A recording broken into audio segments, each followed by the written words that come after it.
Florida man who went missing on Valentine's Day rescued after being stuck in quicksand mud for days. Now, Frances has been stuck in quicksand. I have been stuck. Let me tell I you. didn't think that there was quicksand. I mean, I guess it makes some kind of sense, but I didn't realize that there was active quicksand in Florida. Anywhere like outside of I Africa, didn't. the jungle, right? Yeah, like I mean, and I guess Florida is kind of as that jungle. It can be parts of it, not jungle, but you know what I'm saying, swampy. Mm-hmm. He went missing on Valentine's Day. Yeah, and apparently he's 36-year-old Andrew Giddens. And he hadn't been seen by his family since Valentine's Day. And so they'd filed a missing persons report. And I think that this was partly fueled because he had just had a relationship breakup, and he was depressed. Mm-hmm. And so everybody got really concerned after Valentine's Day when they couldn't see him and he wouldn't answer him. Well, apparently that is because he walked into a quicksand situation, and he sunk all the way to his shoulders in the mud. He'd sunk below the level of the grass surrounding the pit, making him virtually camouflaged. First of all, when I went into the quicksand, it was in Costa Rica. My first thing is, how you find quicksand in the United States like that? In Florida. In Florida.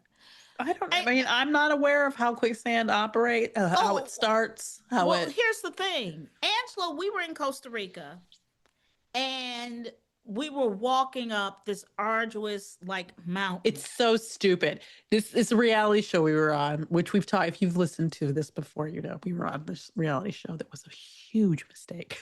But when we were there, they had us walking. And ridiculous route through the jungle. And what looked like a puddle, I stepped in it. Other people stepped around. I was tired. And she wouldn't take an errant step. She was walking in a direct line. Angela knows me. You know me, right? She won't. If she was going to sit down, she'll collapse right where she is. She's not going to look for a place to sit. That's right. That's right. You know me. So everybody has walked around this puddle, big puddle, right? Mm-hmm. And I'm like, screw that. I got, I'm a mountain lady. That's extra 2 feet out the way. I'm not doing that. I ain't doing that. 4 feet. If that's too much, I could make 8 steps. See, I got little legs. I step down in there, and y'all up to it to my chest. To her chest. If we had the footage of the thing we were walking to as another challenge or something, everybody else looked fine, looked dry. Frances just muddy from here down. from the titty down, I was full of mud. I want to say, in a good choice on our parts, before we went on the show, we went to the Wizard of Bras. Yes, we did. We said, we need the strongest, most, you cannot violate it, sports bras you have, because we're going to be on TV, and we don't want you, if we're wet, if we're whatever, we don't want you to see nothing. Right. We don't want to embarrass our family, nothing to jiggle at all. Okay. And so we were both wearing these. They were so tight that they were so holding you in that one night I asked Frances to just unbutton mine. Because I just needed to, I just needed to breathe. And poor Angela, it was and here's the thing.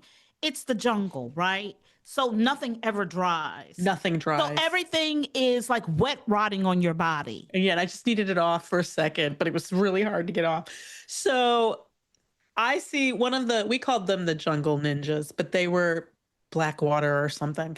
But when it was black before, what was it called? I forget what it's called. I forget what it's called now. But these private security guys who were in camo, and you would never, most of the time, if they didn't let themselves be seen, you didn't realize they were there. Yeah, that's how much they were camo. Because they would just be you on just a tree. Didn't. All of a sudden, this guy shows up, goes down, grabs her by the back of her sports bra, which was very thick. It was this wide, and pulls her up. With one hand. With one hand. And puts her on solid ground. And I was like, what just happened? I'm from Detroit. What's going on? I was like, are you kidding me? And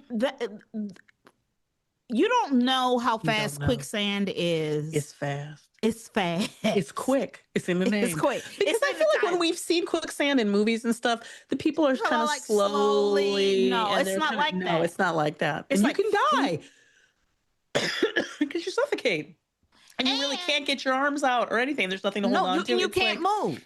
It's like being in a grip of something. Yes, which is crazy. So I get how that he found this mud pit by accident. He sunk below it, and nobody could see him. And then also, this clearly isn't an area there's a lot of foot traffic. It's not like in the middle of the, a mall or something. Right. So he was there for several days Poor thing. without food or water.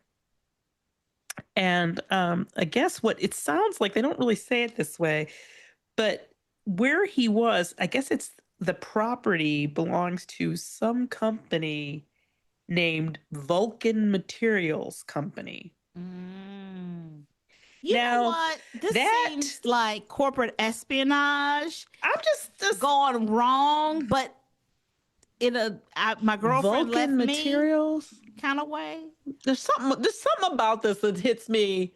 It ain't right. It ain't Something right. Something ain't right about this story. And I don't know exactly what it is, but what happened was they called.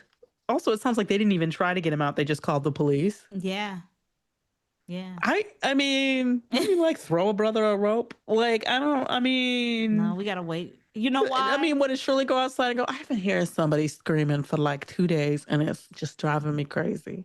She went out and saw it and she's like, oh, dang. That's somebody The in the man's stuck in quicksand. that hole. All right, what's my break now? But when I come off break, I'm gonna call the deputy, see if he can come out. Like, there doesn't seem to be any like urgency. No. Well, because it is very much like, well, you got yourself in there. Yeah. I got a 2:00. We'll be back around 4. But this is their statement. They said, we hope that he is able to recover from his ordeal, both physically and mentally. We also ask family members and friends to continue to check on loved ones, especially during times of high stress and anxiety. That's, I guess, was the police. But a spokesperson for Vulcan said, our Vulcan team at the Grandin Sand Plant handled a trespassing situation with care and compassion, shepherding first responders to a man who was in distress. We are grateful for his safe rescue and thankful for the first responders who aided him. These people sound like Vulcans. Yeah, they do. They put this through their act like we care, but also make it clear that legally he shouldn't have been there. Exactly. Okay. I'm Frances Callier. I'm Angela V. Shelton. We are Frangela. Thank you so much for listening to Idiot of the Week. Week.